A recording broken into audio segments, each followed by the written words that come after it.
हमारे यहाँ कहा गया है कि मृत व्यक्ति के नाम से किया गया पुण्य उसे प्राप्त होता है। आजकल के साइंस पढ़ने वाले लोग कहते हैं कि जो मर गया उसके नाम से आप कुछ करोगे उसे कैसे मिलेगा? भाई वो तो मर गया।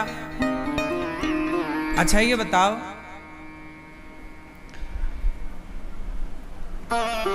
जब आप यहां से पैसा भेजते हो किसी को तो क्या डायरेक्ट पैसा फेंक के देते हो?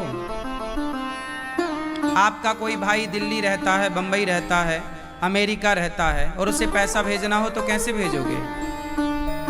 बोलो। गूगल पे, फोन पे, पेटीएम, बैंक में डाल दोगे। जैसे ही आप बैंक में डालोगे उसके खाते में वहां पहुंच जाएगा कि नहीं? हाँ या ना? लेकिन एक चीज यहां पे आपको समझनी है, आप किसी को अमेरिका में पैसा भेजोगे और किसी को लंदन में पैसा भेजोगे तो पैसा पहुंचेगा तो आप डालोगे यहां से पैसा, पर वहां पैसा नहीं मिलेगा, वहां डॉलर मिलेगा।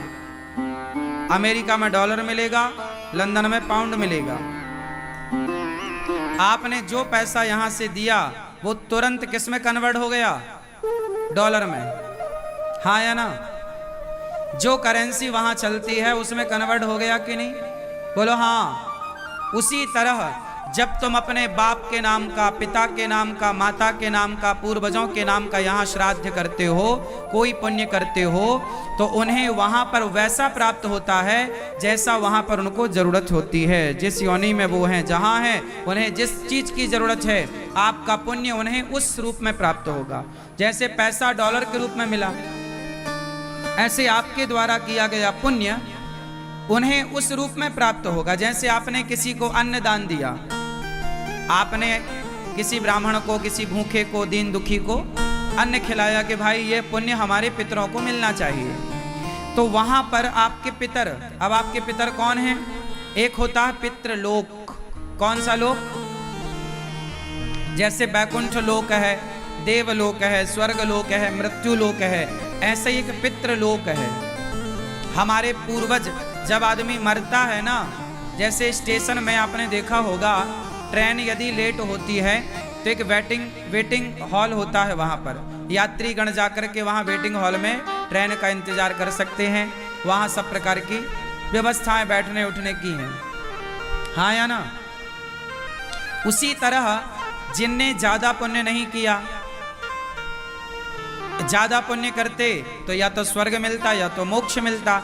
ना तो स्वर्ग मिल पाया ना तो मोक्ष मिल पाया, और उन्होंने पाप भी ज्यादा नहीं किए तो नरक भी नहीं जा सकते। तो जो नरक नहीं जा सकते, जो स्वर्ग और वैकुंठ नहीं जा सकते, उन्हें पितृलोक में रखा जाता है कि भाई अब आपके बच्चे आपके नाम का थोड़ा पुण्य करेंगे तो उस पुण्य को प्लस करके आपका उद्धार कर दिया जाएगा। जैसे सप्लीमेंट्री आती है ना 10वीं में, 9वीं में, 8वीं में एक विषय में, तो एक मौका मिलता है ना, एक बार फिर एग्जाम दे दो, यदि आपके अच्छे अंक आ गए तो पास। तो ऐसे ही पितृलोक एक सप्लीमेंट्री की तरह है, ना आप पास हुए हैं ना फेल हुए। अब आपके बच्चे आपके नाम का कोई पुण्य करते हैं तो वह पुण्य प्लस होगा और आपका उद्धार हो जाएगा। और यदि नहीं करते आपके बच्चे, तो फिर वो पितृलोक क्या करते हैं? उन्हें सपने में आकर कहीं दिखते हैं कि भाई हमारे नाम से कुछ करो, कहीं वो परेशान करने लगते हैं आपको कि भाई आप कुछ करो हमारे लिए। जब आप कुछ नहीं करते तो फिर वो परेशान करने लगते हैं, और जब आप फिर भी नहीं करते तो फिर वो पितृलोक से निकाल करके नरक भेज दिए जाते हैं, क्योंकि उनका स्वर्ग जाने का तो बजट था नहीं। अब जो पाप हुआ, अब जो तुम पाप कर रहे हो, जो तुमने पाप करके गए हो, अब वो पाप का दंड भोगने नरक भेज दिया जाएगा। यमदूत कहेंगे, यमराज कहेंगे भाई वेटिंग हॉल में भी कब तक, चलो नरक। फिर वो नरक जाके भोगते हैं। और यदि आपके कुल में कोई ऐसा बच्चा हुआ जिसने बहुत पुण्य किया तो उसके पुण्य से यदि वो नरक में भी होते हैं तो आपके पुण्य से आपके पूर्वज नरक से निकल करके स्वर्ग और वैकुंठ के अधिकारी हो जाते हैं। और आपके पूर्वज यदि वैकुंठ में स्वर्ग में हैं, जैसे आपके पूर्वज स्वर्ग में हैं और स्वर्ग में यदि आपके पितर पूर्वज हैं और आपने कोई बहुत बड़ा पाप किया है तो आपके पाप से आपके पूर्वज स्वर्ग से निकल करके नरक में चले जाते हैं कि भाई देखो तुम्हारे वंश में तुम्हारी औलाद कितना पाप कर रही है, तुम्हारे पाप से तुम्हारे पुण्य से तुम तो प्रभावित होते ही हो, तुम्हारे पितर भी प्रभावित होते हैं। इसलिए हमारे यहाँ सारा कर्म श्राद्ध और पितृ का है। इसलिए आप भगवान की पूजा भले मत करो पर अपने मरे हुए बाप के नाम का तर्पण जरूर करना, मरे हुए बाप के नाम को जल जरूर देना। साइंस तुम कितने भी पढ़ लो, विज्ञान तुम कितना भी पढ़ लो, लेकिन अपने धर्म को, अपनी संस्कृति, अपने संस्कारों को मत छोड़ना। आज विज्ञान पढ़ा हुआ बच्चा तर्क करता है कि क्या मैं अपने बाप के नाम का पानी दूंगा तो क्या उस तक पहुंचेगा?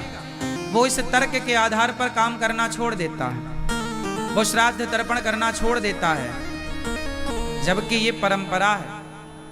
आज तुम विज्ञान को कितना जानते हो? विज्ञान अभी उस धर्म के मर्म को जानने में अभी बहुत दूर है। विज्ञान धर्म के मर्म को अभी नहीं जानती और ना भी जान सकती है। बड़ा सूक्ष्म गणित है ये। इसलिए हमारे ऋषि मुनियों ने जो परंपरागत परंपराएं बनाई हैं, हमें उन परंपराओं को फॉलो करना चाहिए। आपने रामचरितमानस में एक वाक्य सुना होगा, संपाति का नाम किस किस ने सुना है? संपाति, रामचरितमानस में संपाति का उल्लेख आता है। कौन है ये संपाति? संपाति कौन है बताओ जोर से। संपाति जटायु जी के भाई हैं। संपाति जटायु के भाई। रामचरितमानस में पढ़िएगा। जब सीता मां की खोज करने लंका की ओर, दक्षिण की ओर बंदर भालू गए तो समुद्र के किनारे संपाति की भेंट हुई। संपाति ने कहा कि मैं सबको खाऊंगा।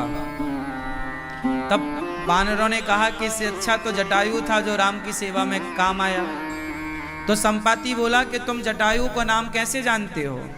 तब बताया कि भाई जटायु ने राम की सेवा के लिए अपने प्राणों का परित्याग कर दिया है। तब संपाति रोया, अरे वो तो मेरा सगा भाई है, हम बचपन में बिछड़ गए थे। अब हमारा भाई यदि मर गया है तो एक काम करो, हमें समुद्र के किनारे ले चलो, हम जला उसका तर्पण कर लें। सोचिए, पक्षी था, ये रामचरितमानस में लिखी बात है। संपाति कौन था? जोर से। जटायु कौन था? जटायु पक्षी है ना, जाति से पक्षी है ना। संपाति और जटायु पक्षी हैं, पर संपाति ने पक्षी होकर अपने भाई जटायु का समुद्र में तर्पण किया। मतलब ये तर्पण की परंपरा कोई आज की नहीं है, ये राम के जमाने की परंपरा है। पशु हमारे भारत के पक्षी भी तर्पण करते थे। हमारे भारत के पक्षी भी तर्पण करते थे। इस बात का गवाह संपाति जी हैं या नहीं? तो हमारे यहाँ का पशु पक्षी भी वैदिक रीति से चलने वाला है। हमारे यहाँ के पक्षी भी धर्म को जानते थे, नहीं जानते थे? धर्म को ना जानते होते तो जटायु सीता माँ के लिए क्यों? वो तो पक्षी थे ना, पक्षी को क्या मतलब? तुम्हारी पत्नी कोई ले जाए तो कोई पक्षी थोड़ी बचा सकता है, लेकिन जटायु जी ने पक्षी होकर के धर्म। हनुमान जी कौन है? बंदर के रूप में है। जामवंत जी कौन है? भालू के रूप में है। मतलब बंदर, भालू और पक्षी, इंसानों को छोड़िए, त्रेता में बंदर, भालू, पशु पक्षी भी धर्म को जानते थे। और धर्म का आचरण करते थे। और आज के युग का इंसान मनुष्य धर्म का आचरण नहीं कर रहा है, तब के पशु पक्षी धर्म का आचरण करते थे। मतलब तब के पक्षियों की स्थिति आज के मनुष्यों से बेहतर थी, तब के जानवरों की स्थिति आज के मनुष्यों से बेहतर थी। सोचिए, इंसानों से भी, पक्षियों से भी, जानवरों से भी आज का इंसान गिर चुका है। इसलिए अपने धर्म को, अपनी वैदिक रीतियों को समझना बहुत बड़ी बात है। इसलिए आप भी, अभी श्राद्ध पक्ष आ रहा है, इस श्राद्ध पक्ष में आप भी अपने पितरों को पिंडदान, जलदान, उनके नाम का कुछ कार्य जरूर कीजिएगा। अपने माँ बाप का कार्य, जिस तिथि पर माँ की मृत्यु हुई हो, जिस तिथि पर पिता की मृत्यु हुई हो, उस तिथि पर उनके नाम से हर वर्ष कुछ ना कुछ, भले एक दीपक जलाओ, भले गैया को एक मुट्ठी चारा खिलाओ, भले गरीब को एक रोटी खवाओ, पर उस तिथि पर जरूर उन माँ बाप के नाम से, दादा दादी के नाम से कुछ इतना सा, एक मुट्ठी चारा नौच लो किनारे से और गैया को खवा दो। एक रोटी कुछ ना हुए तो एक मुट्ठी आटा चींटियों को डाल दो कि मेरे माँ के नाम का ये हो गया। कोई शुभ कार्य उस तिथि पर, तारीख पर नहीं। आप लोग क्या याद रखते हैं? तारीख। पिताजी मरे 10 तारीख को माना की, तो 10 तारीख आपने याद कर ली, हर साल के 10 तारीख से ना होगा, तिथि से होगा, तारीख से ना। आप अपने बाप का, अपनी माँ का श्राद्ध तिथि से करना, ना कि तारीख से। तारीख मान्य नहीं है, तिथि मान्य है, क्योंकि तिथि में हमारे यहाँ परफेक्ट है। हमारे यहाँ रक्षाबंधन की तिथि बिल्कुल फाइनल है, हमारे यहाँ दीपावली की तिथि बिल्कुल सेम है। हम तारीख दीपावली की बदल जाएगी? बोलो, तारीख तो हर वर्ष दीपावली की अलग होती है। क्या दीपावली की तिथि अलग होती है? बताओ, दीपावली किस तिथि को आती है? बताओ, कौन सी अमावस्या? कार्तिक माह के अमावस्या को है। अब देखो, आज के 100 साल पहले भी दीपावली इसी तिथि में थी, आज के 1000 साल पहले भी दीपावली इसी तिथि, मतलब तिथि बिल्कुल एक्यूरेट। देखो, हमारी गणित जब नासा नहीं था तब भी बिल्कुल परफेक्ट था। क्या मजाल के एक दिन ऊपर नीचे हो जाए, एक घंटा ऊपर नीचे हो जाए, तारीख बदल जाएगी, लेकिन तिथि तो वही है। इसलिए हम सनातनी तिथि समझते आए हैं। ये तारीख तो आज की है, ये तारीख तो बाद में आई। तारीख के हिसाब से तो आप 2024 में हैं, हम तारीख के हिसाब से नहीं, हम संवत के हिसाब से हैं। संवत चलता है ना हमारा, संवत चलता है, विक्रम संवत, तो हम संवत के हिसाब से चलते हैं। हमारे यहाँ सूर्य ग्रहण होता है, चंद्र ग्रहण होता है, उसकी तारीख नहीं निकलती, उसकी तिथि निकलती। हमारे बिल्कुल ऋषि मुनियों ने जो तिथि निकाली उसी पर चंद्र ग्रहण और सूर्य ग्रहण होगा। बिल्कुल परफेक्ट टाइम बताते हैं, इतने बज के इतने मिनट इतने सेकंड में, उतना ही। इतना विज्ञान हमारे वैदिक काल में रहा है। तो आप अपने पिता की क्या याद रखोगे? जोर से, तिथि, तारीख नहीं, तिथि। जैसे हमारे यहाँ कृष्ण जन्माष्टमी आती है, तो हर साल कृष्ण जन्माष्टमी की तारीख अलग होती है, हाँ या ना? पर कृष्ण जन्माष्टमी की तारीख तो अलग होती है, पर तिथि तो वही होती है। भादों का महीना, कृष्ण पक्ष, अष्टमी तिथि। क्यों? तिथि नहीं बदलेगी, तारीख बदल जाएगी। पिछले साल जन्माष्टमी की तारीख अलग थी, इस साल जन्माष्टमी की तारीख अलग है, उसके पहले तारीख अलग थी, उसके पहले अलग थी, तिथि वही है। रामनवमी चैत्र माह के शुक्ल पक्ष की नवमी, वो तिथि वही रहेगी, तारीख बदलती रहेगी। इसलिए जो बदल जाए वो झूठ है, जो ना बदले वही सत्य है। इसलिए सनातन को कहा गया सत्य सनातन धर्म। हमारी तो तारीखें भी बिल्कुल सच्ची हैं, हमारी तो तिथि भी बिल्कुल सच्ची है। हमारे यहाँ तिथि जो है ना, बताओ कितने महीने का, कितने दिन का महीना होता है? उत्तर दो, कितने दिन का महीना होता है? 30। हमारे हिंदू धर्म में कितने दिन का महीना? बोलो बोलो। 30। जबकि इंग्लिश में 28 दिन का भी महीना होता है, नहीं होता? बोलो, 28 दिन का भी महीना होता है, 29 दिन का भी होता है, नहीं होता?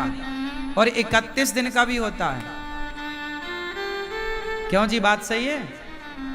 लेकिन हमारे यहां प्रतिपदा से लेकर अमावस्या तक 15 दिन और प्रतिपदा से लेकर के पूर्णिमा तक 15 दिन। इन 15 दिनों का ही महीना होगा। जिस दिन पूर्णिमा होगी उस दिन महीना पूरा हो जाएगा, नाम ही पूर्णिमा है। पूर्णिमा के दूसरे दिन से दूसरा माह चालू